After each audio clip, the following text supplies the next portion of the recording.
Boa noite, meus queridos. Vamos lá?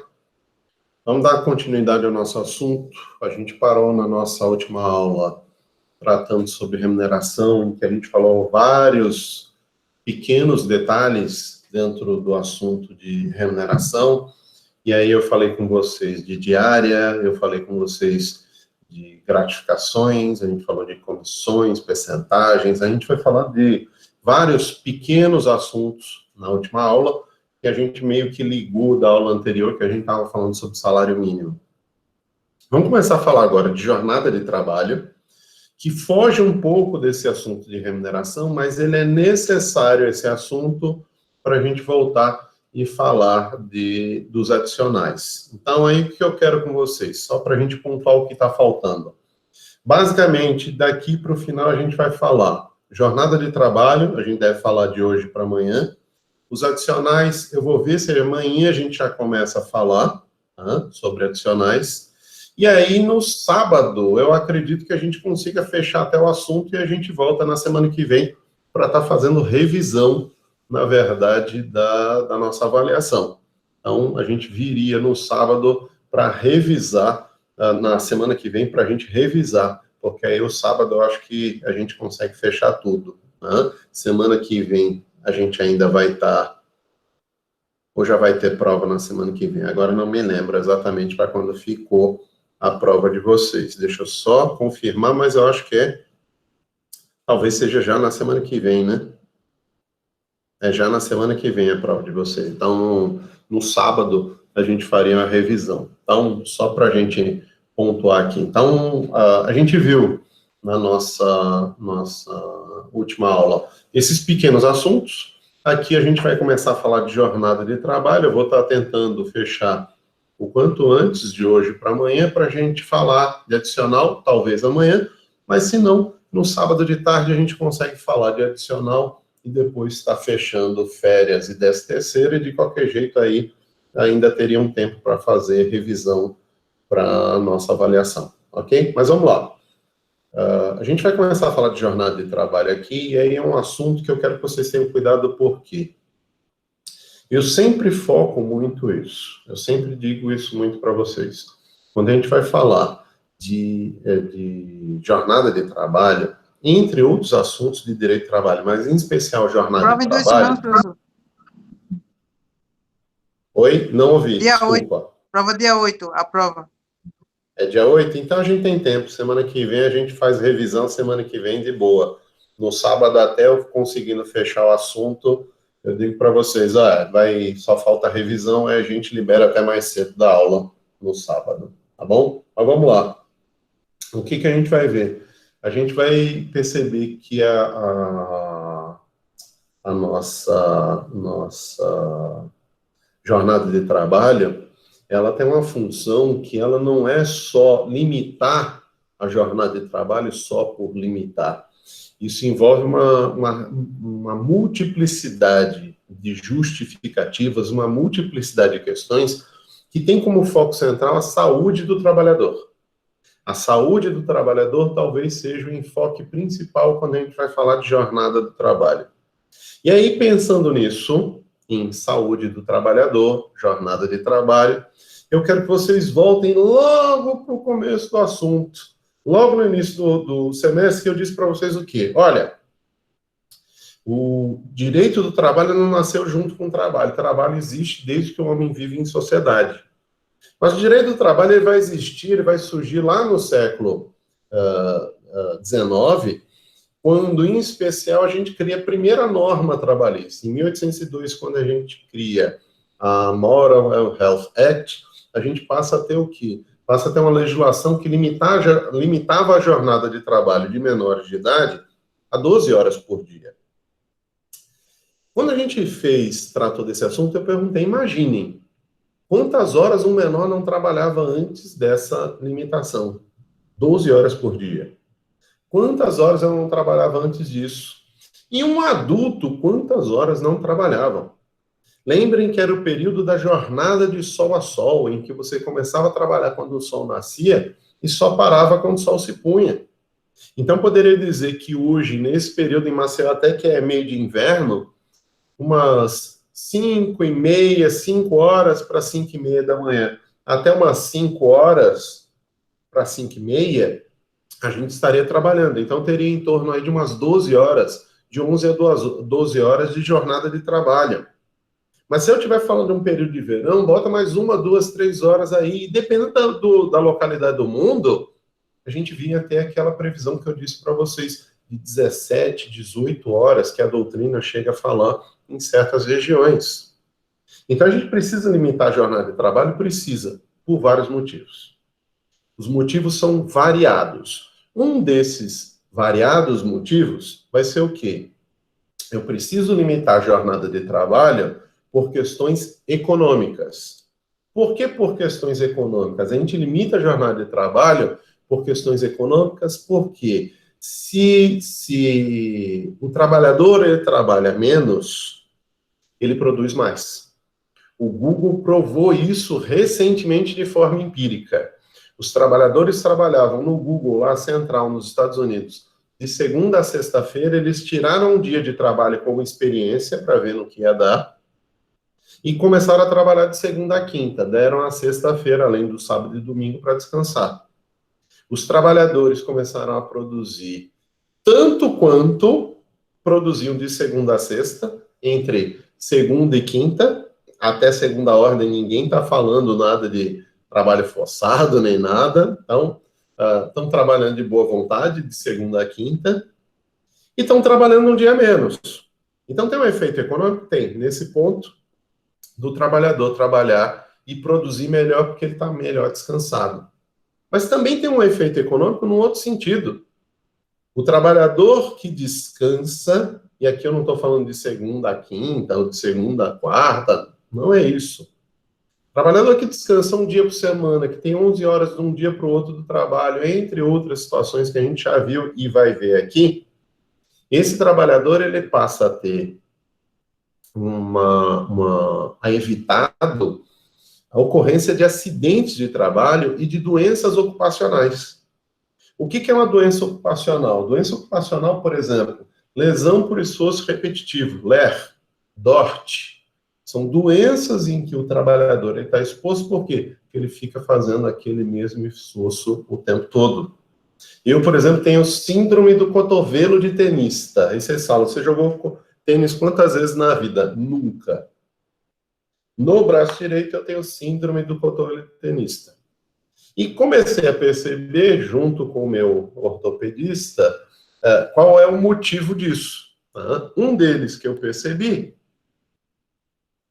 a gente ficar segurando. Pode não pesar muita coisa, mas é peso, atrapalha. Mas além disso, dormir em cima do braço, ficar muito tempo. Eu normalmente trabalho com o braço muito recolhido. E aí forço o cotovelo. Então, o trabalhador, ele precisa ter uma limitação da jornada de trabalho, porque quanto mais tempo ele trabalha, mais exposto ele está a doenças ocupacionais. Mais exposto ele está a acidentes de trabalho. O que seria um acidente de trabalho? Às vezes uma distração, você está cansado, fim de dia, a gente está aqui, aí você vai escrever uma coisa errada. Só para vocês, a título de ilustração, me lembro quando eu fui me casar da primeira vez, eu resolvi fazer uma dieta. Aí me disseram, procure o médico tal, não vou falar o nome que a gente está gravando aqui, mas procure o médico tal, que ele é o bambambam daqui. Vai te passar uns remedinhos, você vai tomar um remedinho e vai resolver o problema. E dito e feito. Eu achei estranho, porque quando eu entrei ele era gordinho, ele já acostumado com isso, ele dizia, você está me olhando desse jeito que eu sou gordinho, eu tenho prazer de ser gordinho, você não tem, por isso que você me procurou, bora perder peso. E me passou uns negócios que começou a interferir no meu raciocínio, porque eu perdi peso rápido demais, eu perdi em 15 dias 6 quilos. Então, é muita coisa para você estar perdendo em pouco tempo. O que acontece? Eu fui escrever uma palavra, eu escrevi e falei, eu sei que está errado, mas eu não sei onde é que eu errei. O que era isso? Meu cognitivo estava sendo alterado aí pela falta de alimentação, falta de nutrientes, entre outras coisas. Eu falei, essa dieta para mim não presta, não. Não é essa que eu posso fazer, porque ela está me fazendo mal. É mais ou menos isso. Imaginem que se você fica com uma privação de alimentos, você vai escrever errado. Será que com privação de sono, será que com privação de descanso, você não estaria muito mais afeto a acidente de trabalho?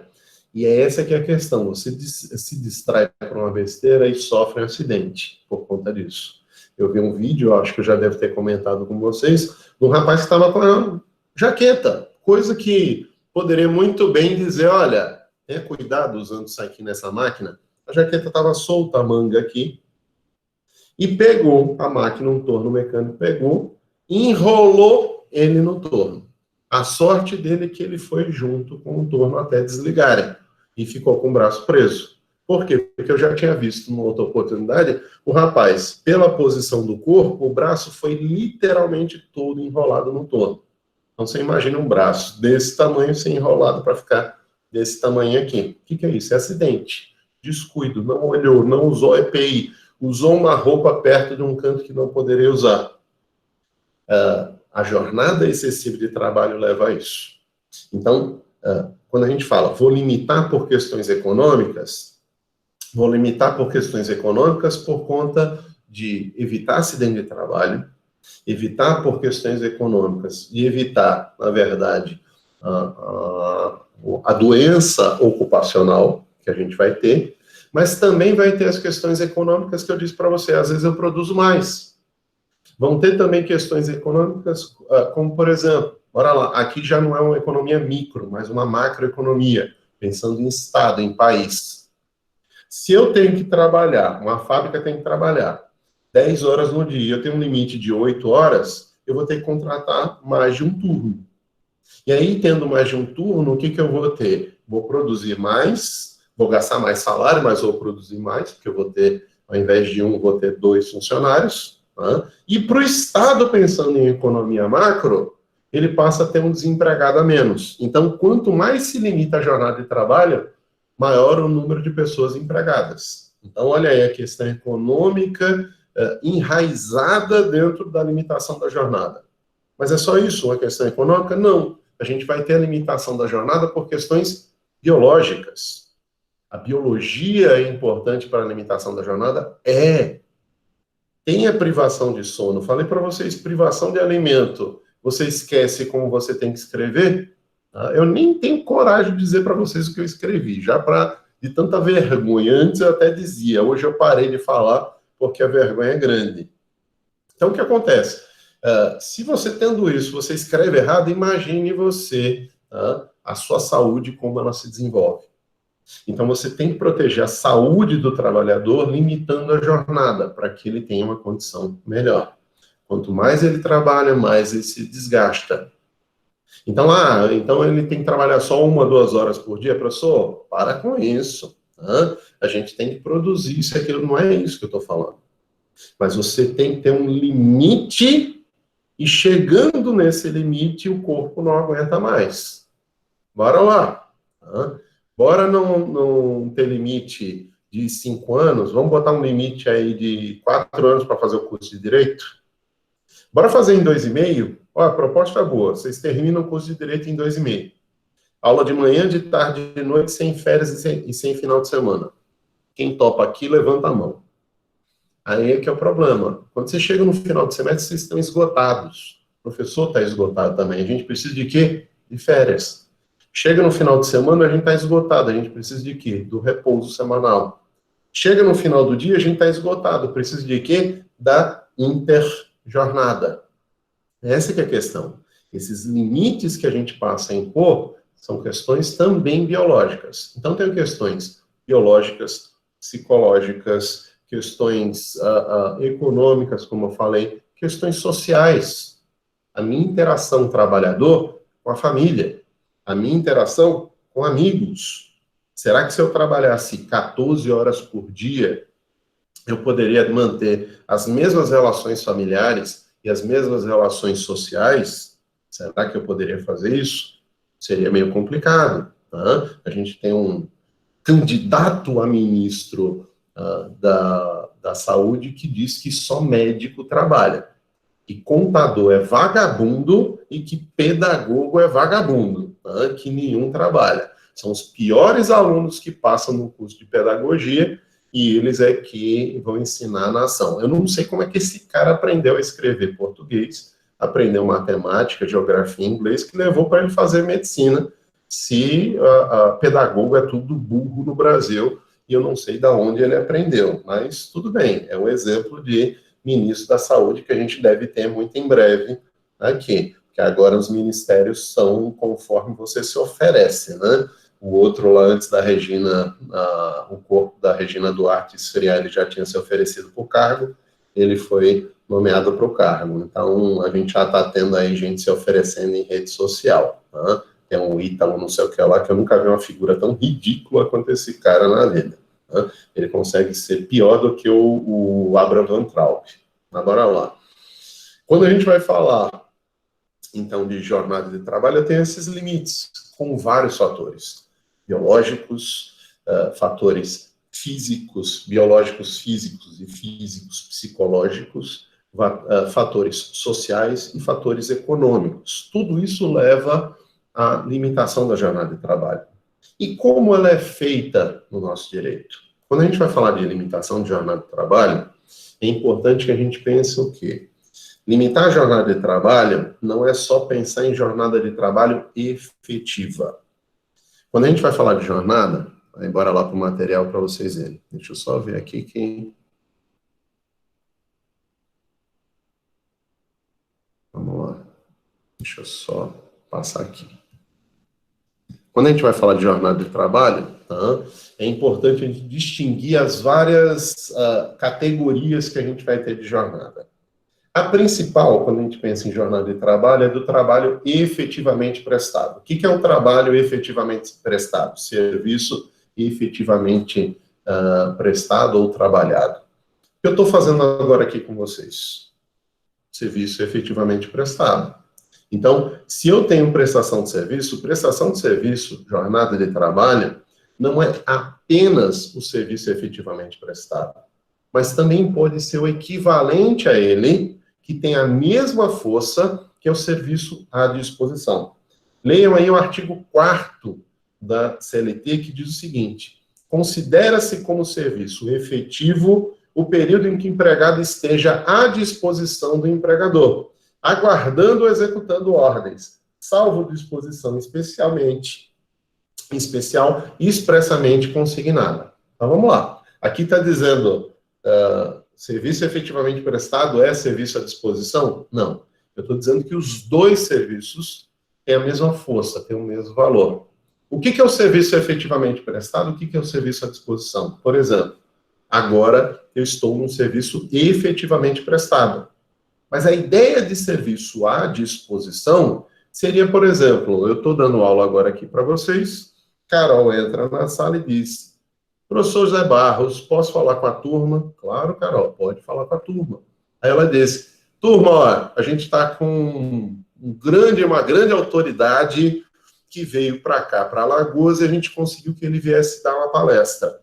Ninguém avisou nada antes porque foi de última hora, né? Zé Barros, você libera a turma? Libero, claro. Aí o que faz a faculdade? Diz: não, Zé Barros não deu aula, vamos descontar do salário dele. Pode isso? Não pode. Eu não posso fazer isso, por quê? Porque o serviço à disposição, ele tem o mesmo valor do serviço efetivamente prestado. O que seria serviço à disposição? Vou falar alguns casos para vocês, para depois trazer um exemplo que cai como uma luva aqui.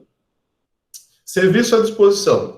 Estão na faculdade, liberam a turma, ou pedem para eu liberar, para assistir a uma palestra. Eu vim trabalhar? Vim. Estou pronto para trabalhar? Estou. Por que eu não trabalhei? Por um pedido ou uma ordem do empregador. Eu obedeço ordens? Obedeço. Se o pedido for razoável, eu posso aceitar? Posso aceitar. Mas eu estou aqui para trabalhar e não é para descontar. Então, nesse caso, não é para trabalhar, só considerar hora efetiva de trabalho a hora que você está no trabalho. Que se for desse jeito, eu vou na quarta-feira para o GOU, para o grupo de oração universitária, vou rezar pela alma dos ímpios, e aí, quando eu estou lá, eu digo: ó, hora trabalhada. Foram 2 horas rezando e isso é hora de trabalho, eu quero receber. A faculdade é obrigada a pagar por essa hora? Gente, eu não estou à disposição dela para trabalhar. Se eu chegar lá e disser, ei, você vem trabalhar? Não, vim não. Eu vim rezar. Tem um grupo de oração aqui, eu venho rezar toda semana nesse grupo de oração. Se eu for, eu estou trabalhando? Se eu for no aniversário de um colega de trabalho lá no trabalho, eu estou trabalhando? Mas se eu for para trabalhar e faltou luz, e não tinha gerador funcionando, eu estou à disposição? Estou. Aí é que a gente vai ter que entender como é que a coisa funciona. Serviço efetivamente prestado é a jornada de trabalho mais fácil de identificar. Por quê? Vamos pensar no motorista. O motorista, ele dirige o carro 8 horas por dia? Ele só trabalha quando ele está dirigindo? Então, imagine, eu dirijo para você, chego na sua casa, e digo, senhor José, o senhor quer que eu faça o quê? Não, me leve no trabalho. Depois leve meus filhos na escola. Eu, pois não. E depois, me espere que eu vou dizer o que eu quero que você faça. Então, eu resolvi todo o problema até as 8 da manhã, e das 8 até sabe-se lá quando, eu estou fazendo o quê? Trabalho efetivo não vai ser, eu estou à disposição. E serviço à disposição é o mesmo que trabalho efetivo. É isso que quer dizer o artigo 4º. Considera-se como serviço efetivo o período em que o empregado esteja à disposição do empregador. Então, eles são equivalentes, eles são iguais. E isso tem uma série de efeitos práticos. E vocês vão ver o motivo da reforma trabalhista ter colocado um dedo aqui na jornada de trabalho para dizer, isso aqui não é hora de serviço. Por quê? Porque isso aqui não está à disposição. Isso aqui é. Então, o que a gente vai ter? Jornada de trabalho é quando eu estou em serviço efetivamente prestado, eu estou à disposição do empregador e trabalhando para ele. E o serviço, a jornada à disposição, é quando eu estou à disposição, mas não executo o serviço.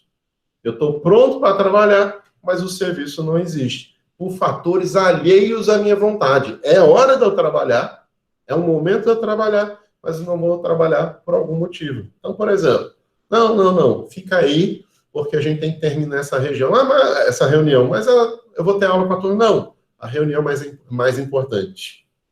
A UFAL, por exemplo, serviço público, nada a ver com direito de trabalho, mas só para vocês entenderem, todo professor novo da UFAL, às vezes falta numa reunião de professor, e aí ele diz, não, mas eu estava em aula.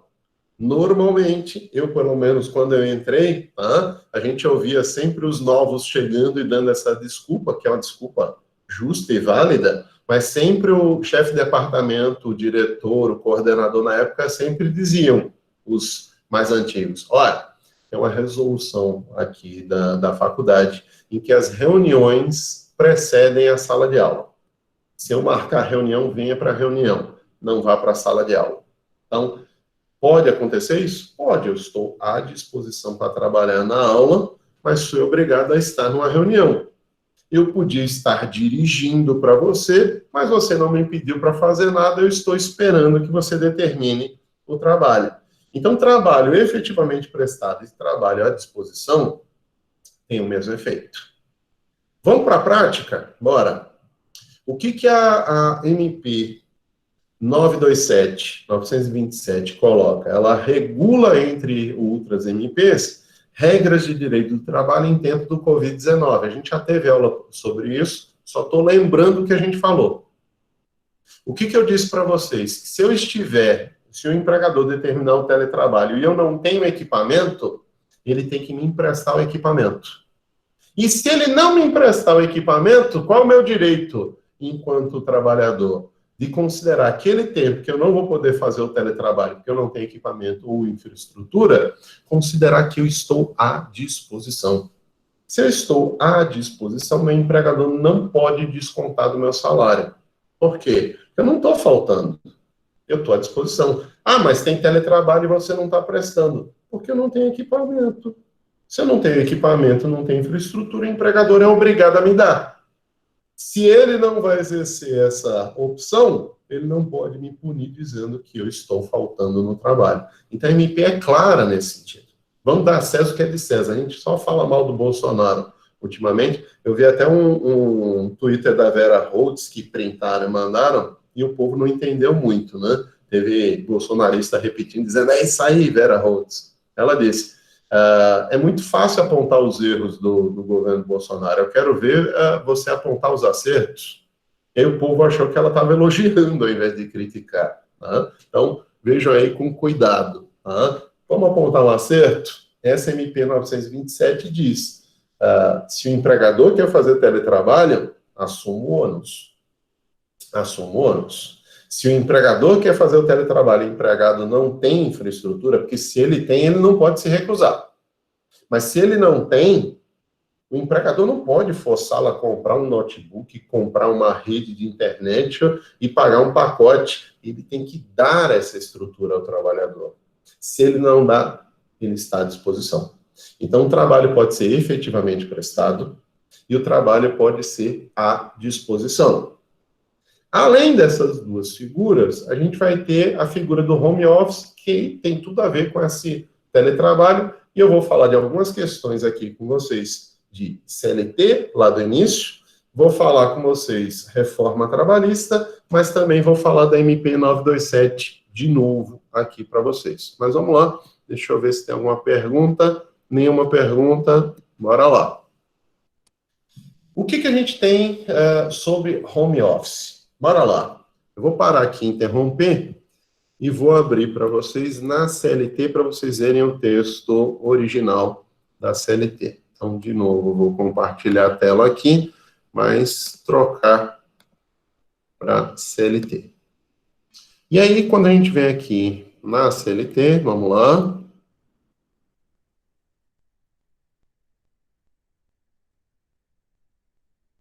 A gente vai ter o artigo 4º, que a gente acabou de falar, sobre jornada de trabalho, trabalho efetivo, trabalho à disposição, tá bom? Aí vamos lá. Deixa eu achar aqui só onde eu quero chegar. Aqui. Vamos lá. Artigo 6º. Vamos ler. Como era o texto original da CLT, lá em 1943. Vamos ler a alteração em 2011 para a gente começar a trabalhar aqui. Vamos lá. Não se distingue entre o trabalho realizado no estabelecimento do empregador e o executado no domicílio do empregado, desde que esteja caracterizada a relação de emprego.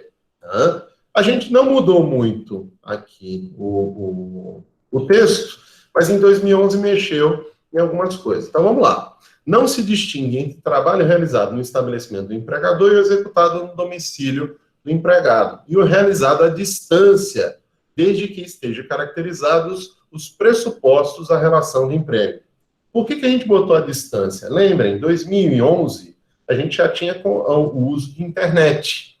Em 2011, a gente já tendo o uso já bem popularizado da internet, a gente não tinha só trabalho prestado no domicílio do trabalhador ou no ambiente de trabalho, no estabelecimento do empregador.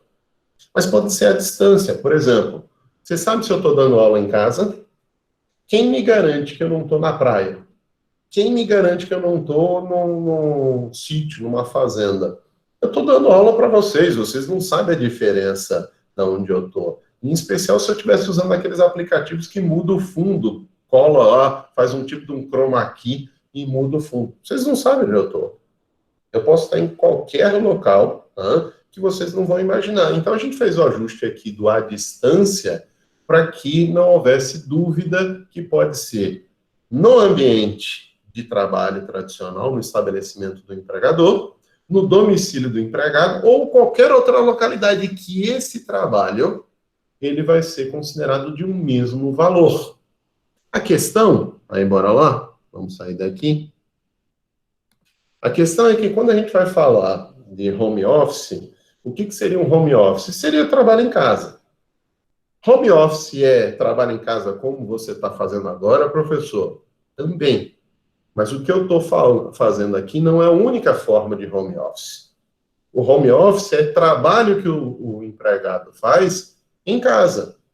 Então, essa ideia de trabalho em casa pode ser via internet, via computador, ou pode ser por outros instrumentos que eu realize trabalho em casa. Por exemplo, eu recebo em casa todo dia um calhamaço de processos para ficar avaliando esse processo em casa. E se avaliar esse processo em casa é teletrabalho? Não. Eu estou fazendo tudo aqui, digito no computador, mando para o meu chefe o relatório, mando a decisão, a sentença, o acórdão, a decisão interlocutória, mando para ele, ele diz, é isso mesmo que eu queria, pronto, tá ok. E aí eu posso fazer isso? Posso. Isso é home office? É teletrabalho? Não. Home office é um gênero em que o teletrabalho, o trabalho à distância, é uma espécie que a gente vai ter. A gente vai poder fazer um trabalho de home office, levar trabalho para casa. Isso é home office.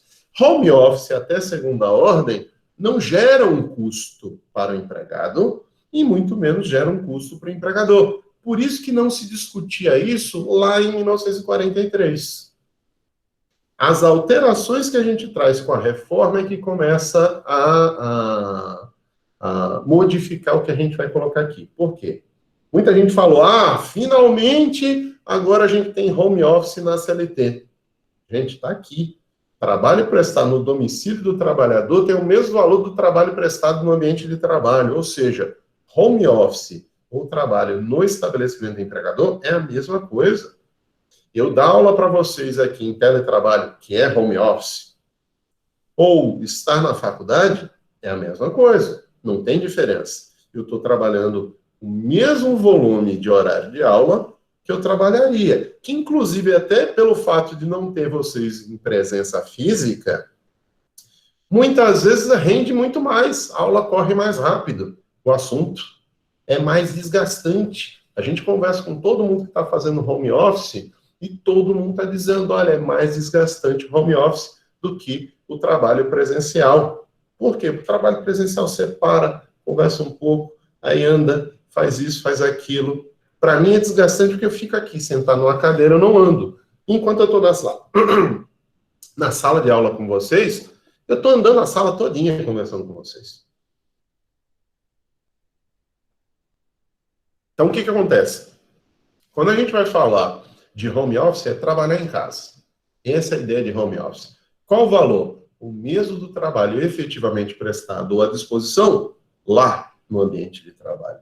O valor é o mesmo. A gente tem que ter alguns cuidados, porque tem algumas nuances aqui, mas o trabalho até segunda ordem é o mesmo. Então tem que obedecer jornada de trabalho, hora de trabalho e tudo mais para que não haja abuso. Não é porque você está em casa que você tem que trabalhar a mais. A gente, quando fala trabalha mais, é o desgaste que é maior. Não é o trabalho a mais porque trabalha um volume maior. Eu saio da aula, chego na aula às 18h30 e saio às 22h. É o mesmo volume de aula que eu daria presencial. A diferença é que é mais desgastante porque você não se mexe. Você não encontra outras pessoas além de quem está na tua casa, já que você já fala todo dia, para conversar um pouco no horário de intervalo, os 10 minutinhos que a gente tem. Então, toda essa situação modifica um pouco o trabalho. Mas bora lá. Dentro do home office, a gente tem a figura do teletrabalho, do trabalho à distância. Em especial, teletrabalho, trabalho à distância, são trabalhos que exigem um investimento maior. Por quê? Porque eu preciso de uma tecnologia. Hoje em dia, a gente consegue fazer uma aula à distância usando a internet banda larga, que é acessível de todos. Mas até alguns anos atrás, não muito tempo atrás, uma aula à distância presencial, vocês tinham que ir para uma sala de aula, porque tinha uma antena que recebia via satélite aquela aula e que ela era passada para vocês numa sala. Hoje a gente pode ir em casa. Por quê? Porque a gente tem internet banda larga, muito mais popularizada hoje do que antes. Só que isso tudo é investimento. Aí o que faz a reforma trabalhista? É a única inovação que ela faz. O povo bota muito na conta de home office na reforma trabalhista, dizendo, não, foi uma maravilha. Para mim não foi nada. Não piorou e nem melhorou. Ficou na mesma. O que fez a reforma? Ela disse o seguinte, olha, o custo O ônus do home office vai ter que ser ajustado entre empregado e empregador. Então, esse custo passa a ser o quê? Tem um computador e a internet. Ninguém na faculdade me procurou perguntando, você quer que a gente pague a tua internet, compre para você um computador? Não, por quê? Porque a maioria dos professores, se não todos, não vou dizer de todos, porque eu não conheço todos, já tem. Então, a faculdade parte de uma premissa que todos têm, porque instrumento de trabalho é ter um notebook ou um desktop em casa, e ter um mínimo de uma conexão de internet. Pronto, resolvido o problema. Mas se o professor dissesse, olha, eu não tenho, como eu faço? Fora do tempo do coronavírus, fora do tempo do Covid-19, fora da crise, empregado e empregador deveriam ajustar como seria distribuído esse custo, esse ônus. Então a faculdade pode dizer, cara, computador é instrumento básico de quem é professor. O ideal eu te aconselho a te comprar, porque senão eu não vou te contratar. E o professor diz, ok, vou comprar. Hoje, no tempo do coronavírus, como eu disse para vocês, o que a MP 907 impõe? Ela diz, o empregador pode optar e comunicar ao empregado em 48 horas que ele vai fazer teletrabalho. Olha, beleza. Cadê o computador? Não, compre. É instrumento de trabalho de todo professor. Mas nunca tive. Nunca quis. A gente tem colega professor que não tem nem carro. Vai de ônibus para a faculdade. Por quê? Não porque falte dinheiro para ele, mas porque ele optou, não quer. Eu tenho um colega que não vai de ônibus, vai de bicicleta, vai andando. Por que quer? Pronto, acabou. Então, é uma escolha. E aí eu posso escolher não ter um notebook? Posso. É minha liberdade.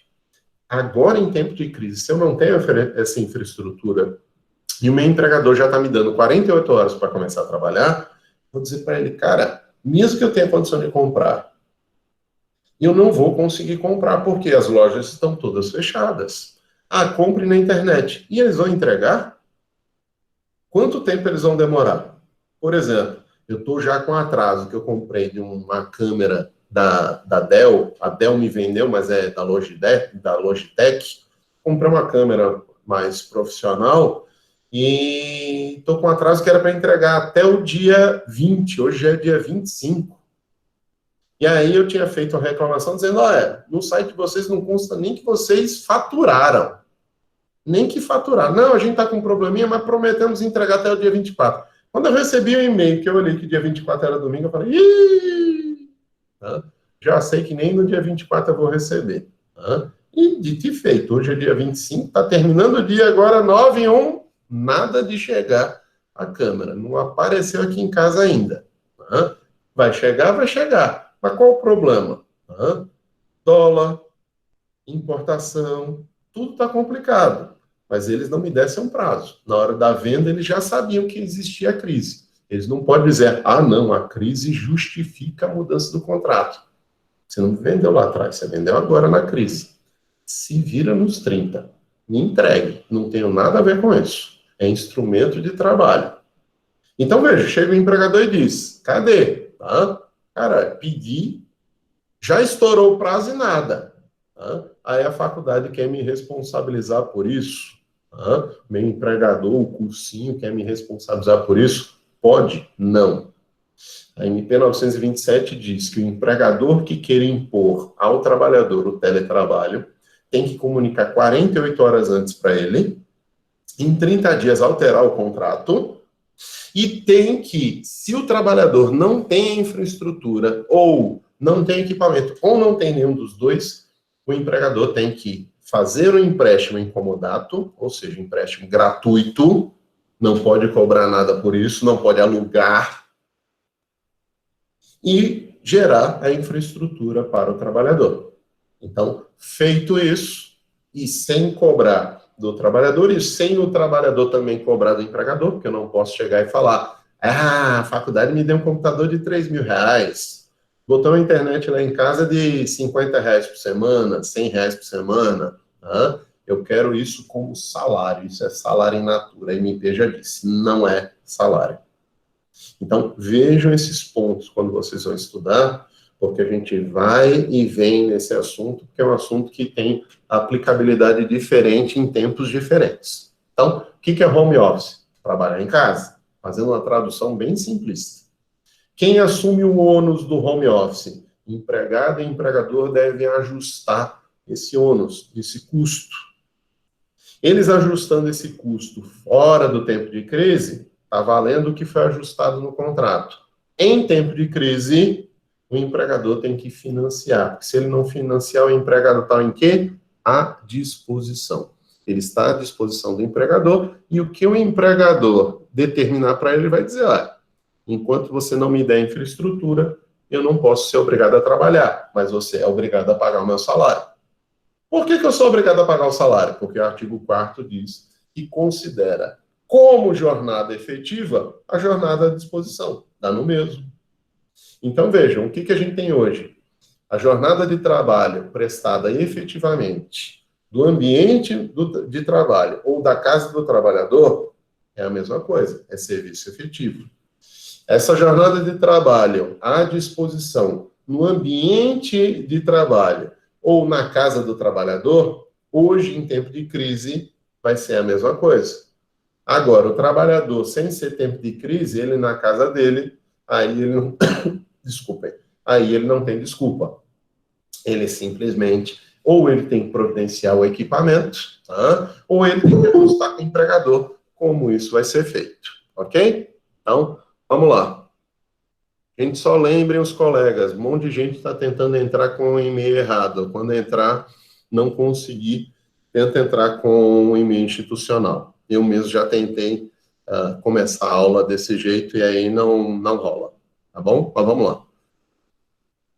Deixa eu só mudar aqui que eu não estou conseguindo mudar. Bora lá. Então vamos lá. Além dessas figuras que a gente já viu aqui, a gente vai ter como discussão da jornada de trabalho. E aí vocês vão dizer, mas por que discutir uma coisa que foi revogada? Ainda vai ser possível a discussão porque não está prescrito. Vou explicar. A gente tem uma figura que é a jornada in itinere. O que era a jornada in itinere? Jornada in itinere era a jornada que o trabalhador teria para ir para certa localidade de difícil acesso ou para certa localidade em que não tivesse transporte público regular. E que o empregador me cedesse o transporte. Então, digamos, o meu empregador me pega em casa, e me leva para o trabalho. Me pega no trabalho e me devolve em casa. Se esse local de trabalho é um local de difícil acesso ou sem transporte público regular, eu passo a ter jornada de trabalho, não quando eu chego no trabalho e vou trabalhar efetivamente, mas na hora que eu subo no automóvel, no transporte que vai me levar para o trabalho e me trazer de volta para casa. Isso era a jornada in itinere. A reforma trabalhista acaba com essa figura, mas acaba para quê? Para situações bem específicas. E aí eu quero que vocês tenham cuidado por isso. Eu já vi juiz e já vi doutrinador dizendo o seguinte, olha, a jornada in itinere foi acabada na reforma trabalhista, mas só para novos contratos. E já vi magistrado fazer uma aplicação como eu penso, que é o quê? Olha, a reforma trabalhista fez o seguinte, quem tinha jornada in itinere e tinha algo para receber até novembro de 2017, ou seja, até a reforma trabalhista, vai receber, até que esse direito prescreva. Mas a partir dessa data, essa pessoa não vai mais ter direito à jornada in itinere. Deixa eu explicar. Imaginem que eu tenho que ter uma jornada de 8 horas diárias de trabalho e eu saio de casa às 7h30 da manhã. Meu empregador me pega, me leva para esse local de difícil acesso, meia hora até o trabalho, das 8 ao meio-dia e depois, das 14 às 18 eu trabalho. Meu empregador me pega nesse local de difícil acesso ou sem transporte público regular e me devolve para casa. Quantas horas de trabalho eu tive? Das 8 às 12, das 14 às 18, são 8 horas. Mas contando lá com aquela figura que era a jornada in itinere, eu tive por dia 9 horas. Em 9 horas há um excesso de jornada que me leva ao direito à hora extra, ao adicional por serviço extraordinário. Então, a ideia que a gente vai ter que ter cuidado aqui era o quê? Trabalhadores que trabalhassem em locais de difícil acesso e em locais sem transporte público regular, pelo menos na hora que vai ou na hora que volta do trabalho, eles teriam direito a contar aquele período do transporte como jornada em itinerário. Por exemplo, eu tenho ações correndo para receber jornada em itinerário de empresa aérea, empresa de transporte aéreo, porque pegavam um trabalhador em casa e levavam para o aeroporto, e depois do aeroporto para casa. Por quê? Primeiro, aeroporto de Maceió já tem uma briga se ele é de Maceió ou se ele é de Rio Largo, porque um pedaço está em Maceió e um pedaço está em Rio Largo. Mas segundo, a via pública que leva para o aeroporto, quando chega no Eustáquio Gomes, acaba Maceió. E os ônibus não podem ir adiante até lá, porque senão seria um ônibus intermunicipal. Então, a pessoa que queira ir até lá, ou pega um intermunicipal, que é mais caro, ou tem que pegar um ônibus municipal, desce no extremo, pega um outro e vai até o local de trabalho. Tudo isso é caro. Os empregadores optaram pelo quê? Ao invés de te dar vale transporte para tudo isso, eu vou lá e pego você em casa. Só que se esse local é de difícil acesso, ou se não tem transporte público regular, por exemplo, uma usina, pode estar lá no meio de uma estrada de barro, difícil acesso, nada chega lá, a não ser o transporte do empregador. A não ser que eu tenha um 4x4. E aí eu sou trabalhador de piso de fábrica, e aí eu não tenho dinheiro nem para ter bicicleta. Imagine um 4x4. O que vai acontecer? Meu empregador tem que me pegar em casa. Ele me pega em casa, me leva para o trabalho, na hora que eu subo, já começa a ser feito o controle de ponto. E aí, subindo, você começando a fazer esse controle de ponto, a gente passa a ter esse trabalhador ou passava a ter, enquanto jornada de trabalho.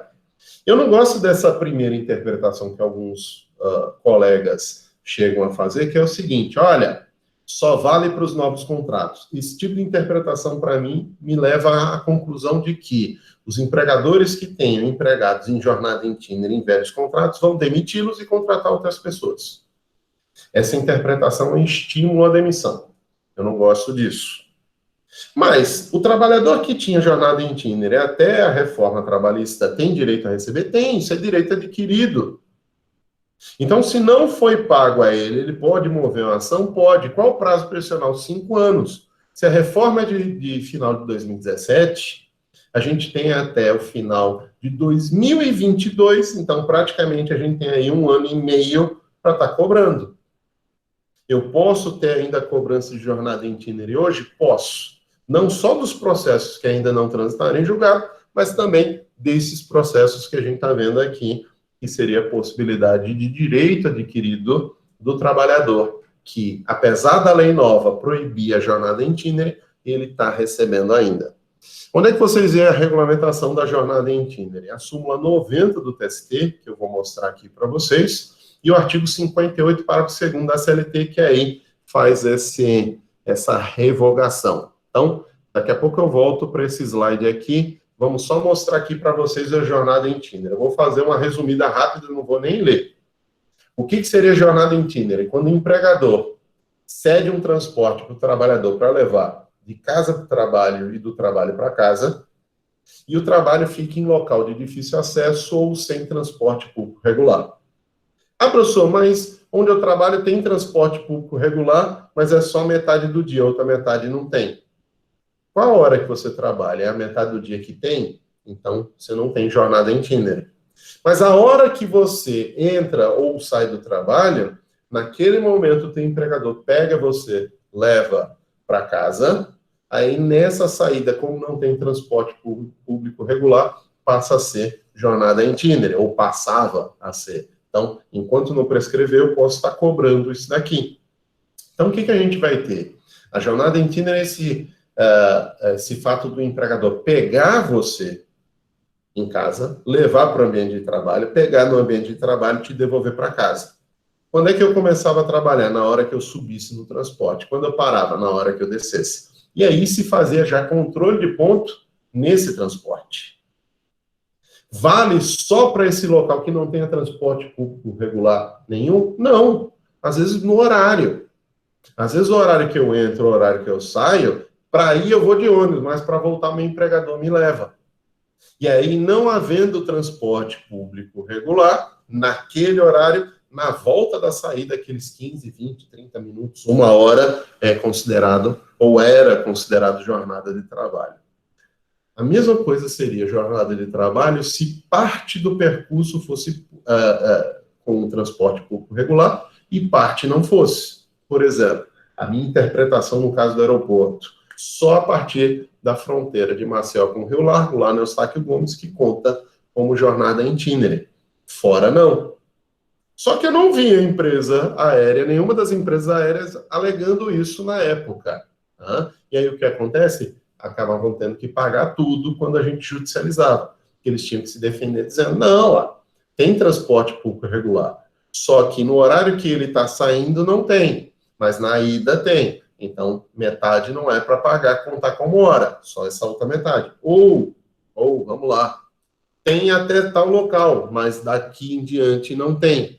Então, só esse período que não tem, esse local, esse espaço que não tem, é que a gente vai considerar como jornada itinerante. Então, muito cuidado, porque isso é um assunto que já era polêmico antes da reforma trabalhista e com a reforma e a revogação fica ainda mais complicado. Eu acho que eu botei aqui o artigo para vocês, tá? Mas só a título de ilustração, ainda tem essa orientação jurisprudencial 36, que é justamente uma analogia que a gente fazia com jornada itinerante, do tempo que você gasta da portaria da fábrica até o local efetivo de serviço, e que a justiça considerava, com base nessa orientação jurisprudencial, possível pagar essas horas. Quando a gente acaba com a jornada itinerante, acaba com tudo isso. Quando é que a gente acaba? Com a reforma em 2017, que no artigo 58, parágrafo 2º, diz o quê? Bora lá. O tempo despendido pelo empregado, desde sua residência até a efetiva ocupação no posto de trabalho, e para o seu retorno para casa, caminhando ou por qualquer meio de transporte, inclusive fornecido pelo empregador, já para deixar claro que a gente está acabando com a jornada itinerante aqui, não será computado na jornada de trabalho, por não ser tempo à disposição do empregador. Então, repito, até a reforma trabalhista a gente tinha jornada itinerante, de lá para cá não tem.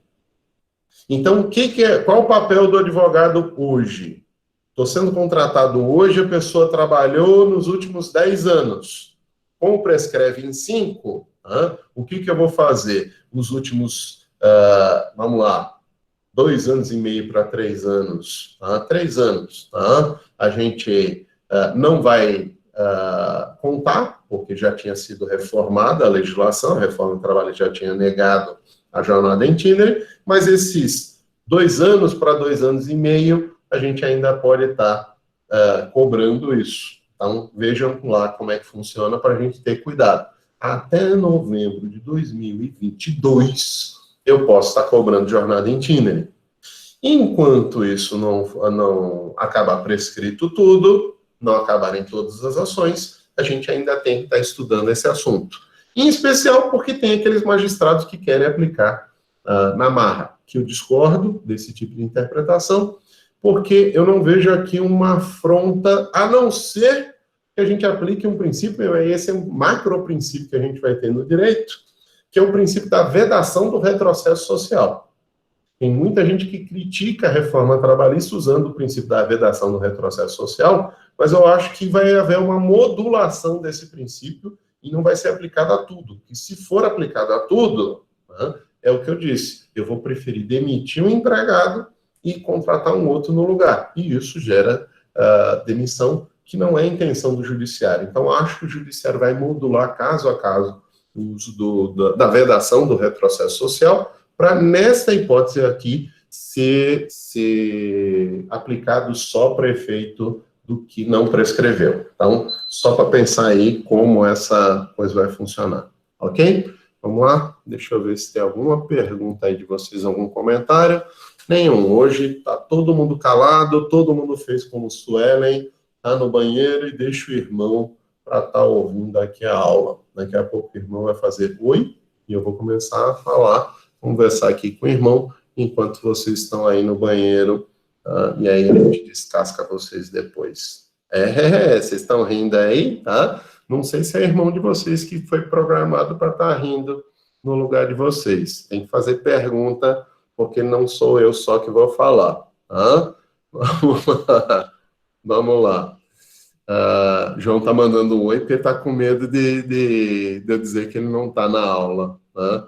Vamos lá. Gente, se vocês tiverem alguma dúvida, vocês falem. Às vezes a gente fala de um assunto aqui como se fosse muito simples, mas tem coisas, às vezes, que são mais polêmicas. Essa parte da jornada itinerary é uma coisa que vocês têm que lembrar. A minha interpretação, que eu acho que é da maioria, na verdade, aplica para quem tinha direito até novembro de 2017. De lá para cá, a gente vai cancelar. Aí, por que tá vendo o assunto? Porque, gente, vocês vão se formar, tomara, espero eu, bem antes de novembro de 2022. Então, vocês vão poder pegar esse tipo de processo e mover ações e ganhar um dinheirinho com isso. Então, só para mostrar aqui para vocês que a gente sempre ainda pode ter essa discussão aqui. Mas bora lá?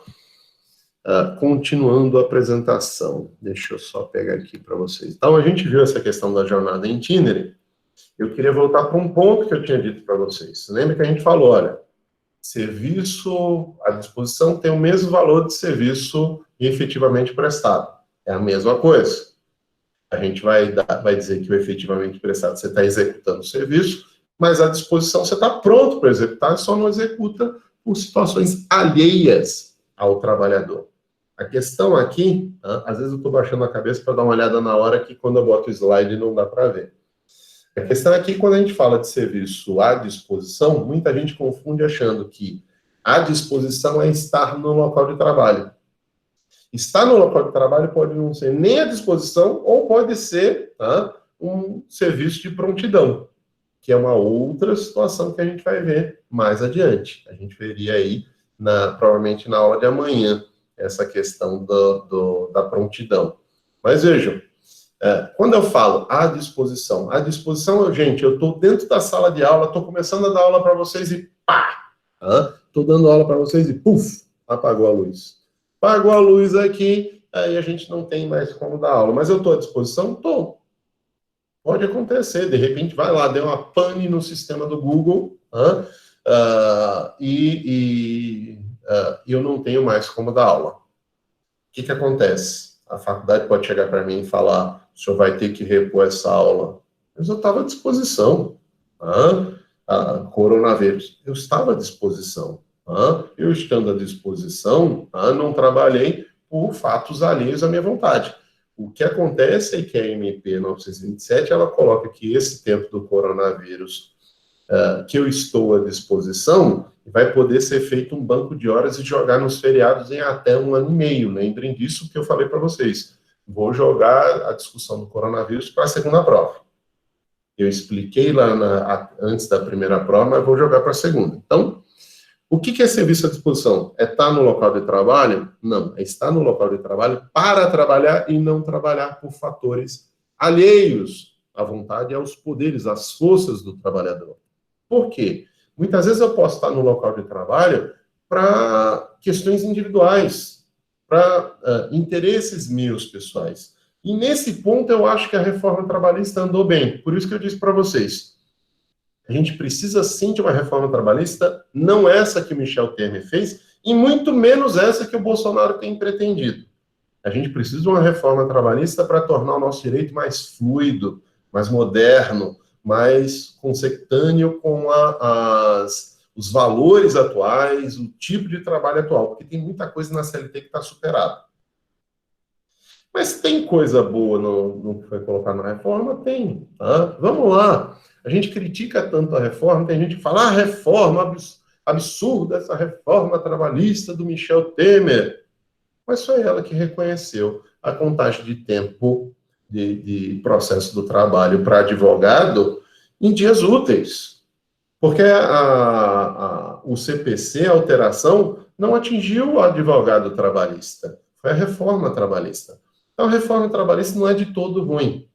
Ela tem muito de involução, muito de estagnação mas tem alguma evolução. E aí a gente tem que ter cuidado, porque tem que dar a César o que é de César. Nesse ponto, eu acho que é uma coisa natural. Estar no trabalho é estar à disposição? Não necessariamente. O artigo 4º, parágrafo 2º, diz o quê? Por não se considerar tempo à disposição do empregador, não será computado como período extraordinário o que exceder a jornada normal. Então, período extraordinário, hora extra. O que exceder a jornada normal seria o quê? 8 horas diárias ou 44 horas semanais. A gente ainda vai falar disso amanhã, provavelmente. Ainda que ultrapasse o limite de 5 minutos previstos no parágrafo 1º do artigo 58 dessa consolidação. O que seriam esses 5 minutos? Já falei aqui, mas vale repetir. Aqui eu vou já explicar um assunto que a gente poderia encaixar depois, mas vou trazer para cá. Já ouviram falar de jornada britânica ou controle britânico de trabalho? Alguém já ouviu falar disso? Vou até sair aqui da tela para ver o que vocês estão colocando. Bora lá. É aquele que o senhor falou que é pontual, começa na hora certa e termina na hora certa?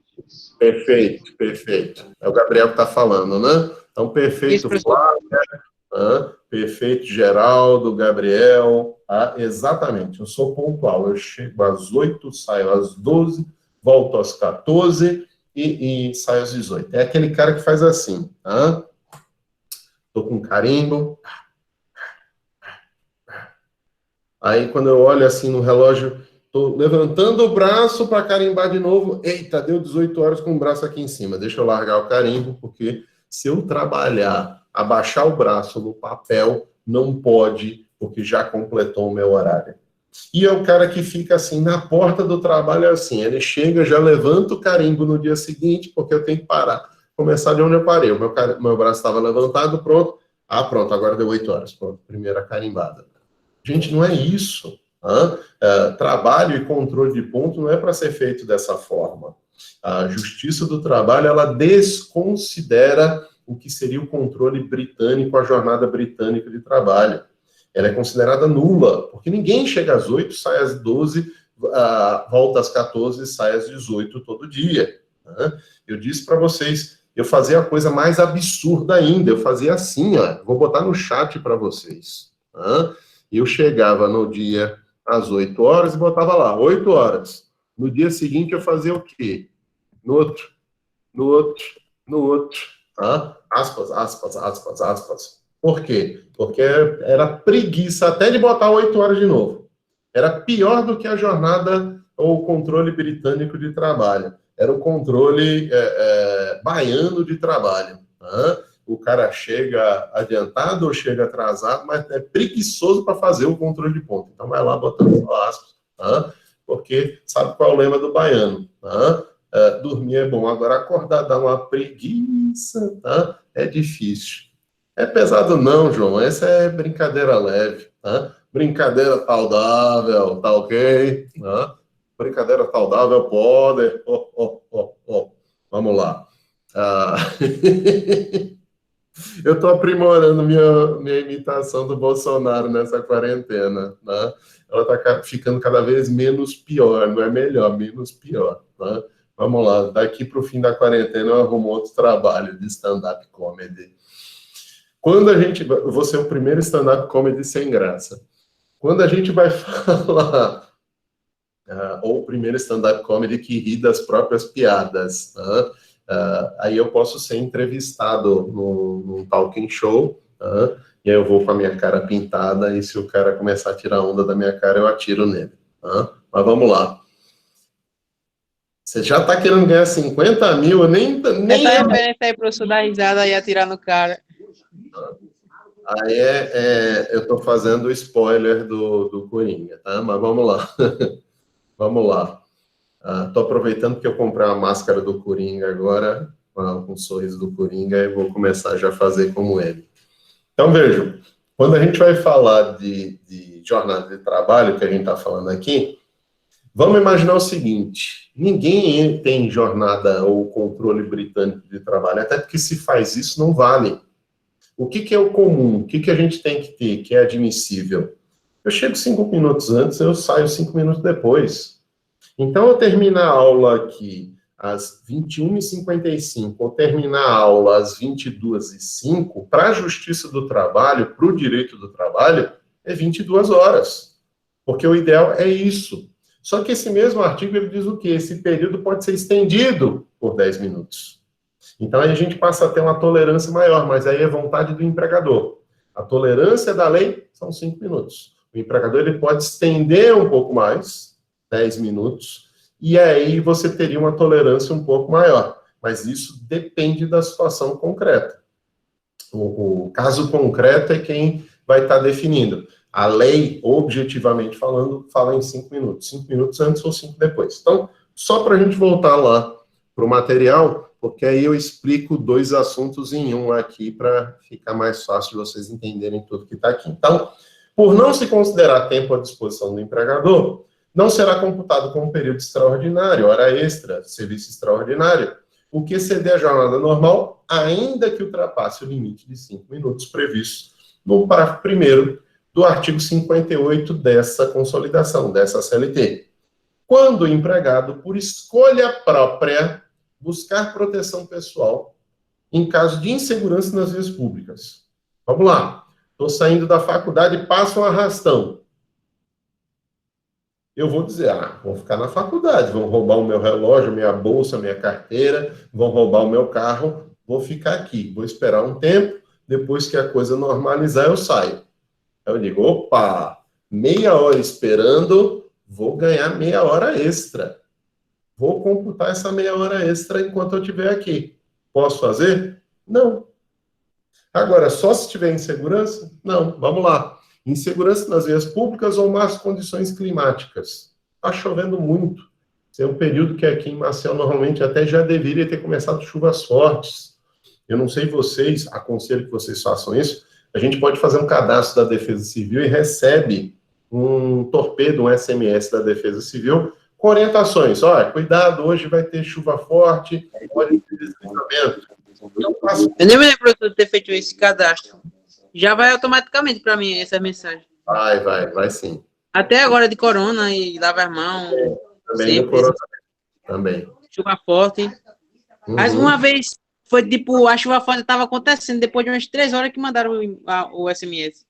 Às vezes acontece. Minha mulher me ligou um dia desse que ela estava no posto Convém, eu moro aqui no Jardim Petrópolis, do lado do Aldebaran, e ela me ligou dizendo, tá chovendo muito forte, fecha a janela aí em casa. Eu falei, não tá caindo nem uma gota aqui. Ela falou, o mundo tá caindo aqui. 10 minutos depois caiu uma chuvinha de nada.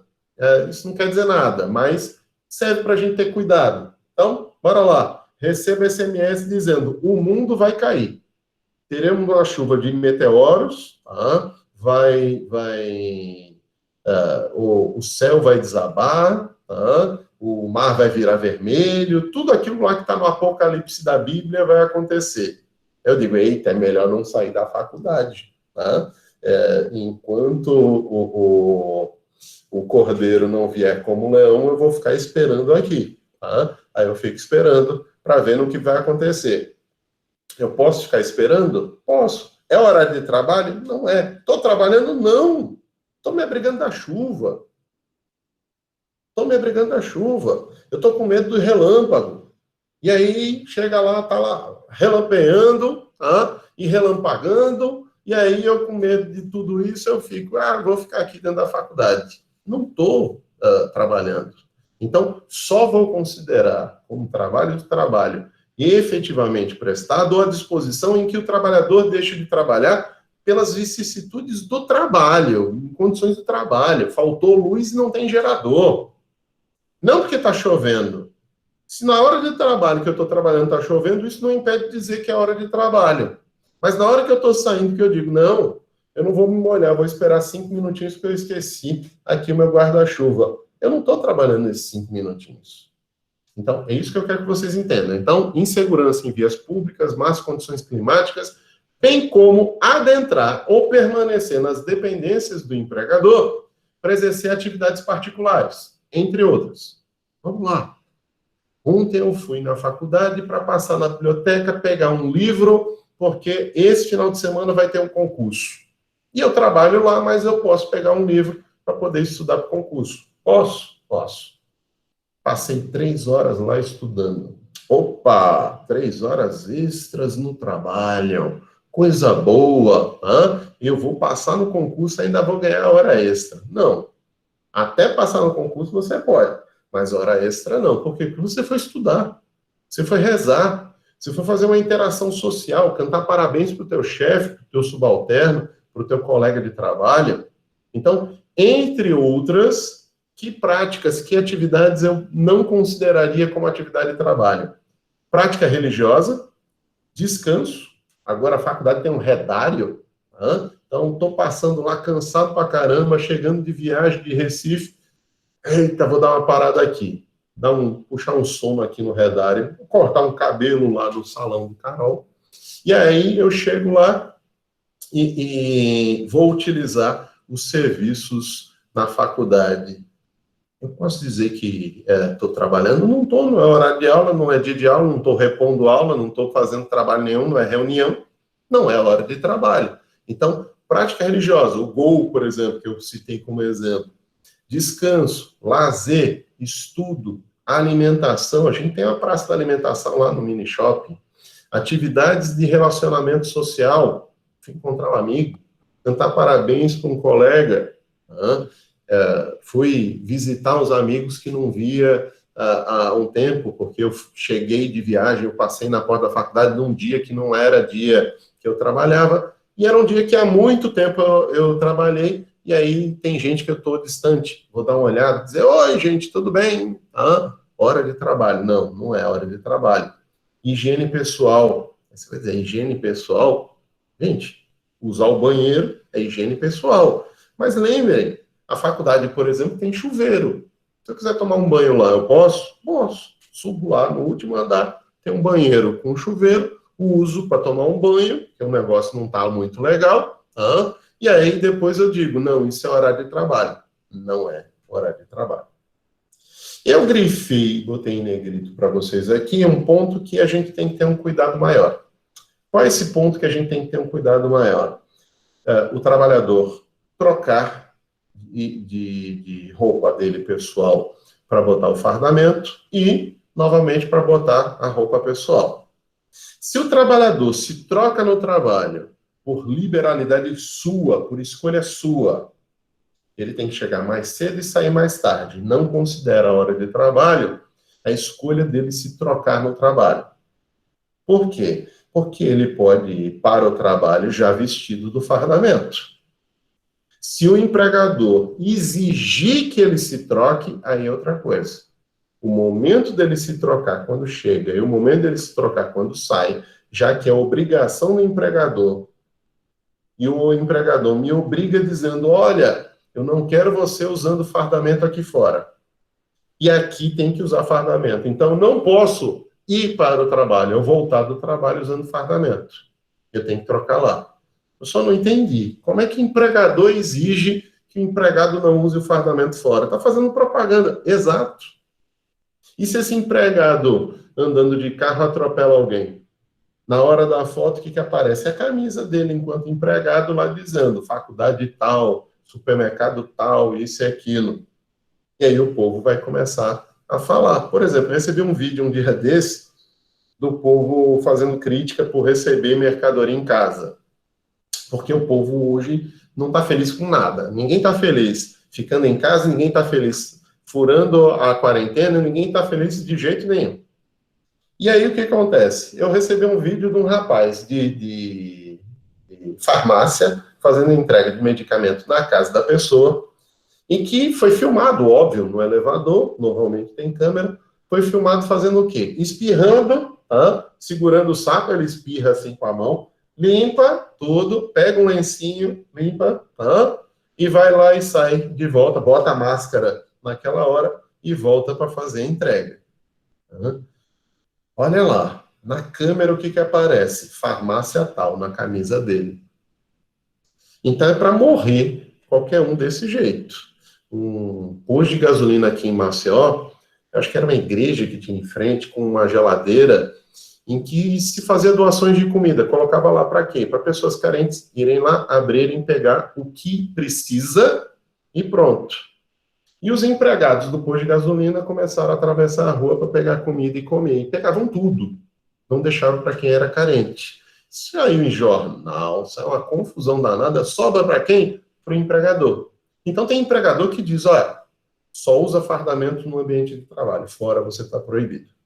Você é obrigado a se trocar quando chega e obrigado a se trocar quando sai. Nesse caso, a CLT, a reforma, ela é clara, mas eu quis deixar esse destaque porque aqui esse inciso, ele tem duas oportunidades. Se o empregado se troca porque quer chegando e se troca porque quer saindo, isso é fora da jornada de trabalho. Ele tem que chegar mais cedo e sair mais tarde. Mas se ele é obrigado pelo empregador e ele começa às 8, ele tem que entrar no vestiário às 8 para se trocar e depois disso ele vai trabalhar. E não ele chega às 7h45 para se trocar e às 8 já está começando a trabalhar.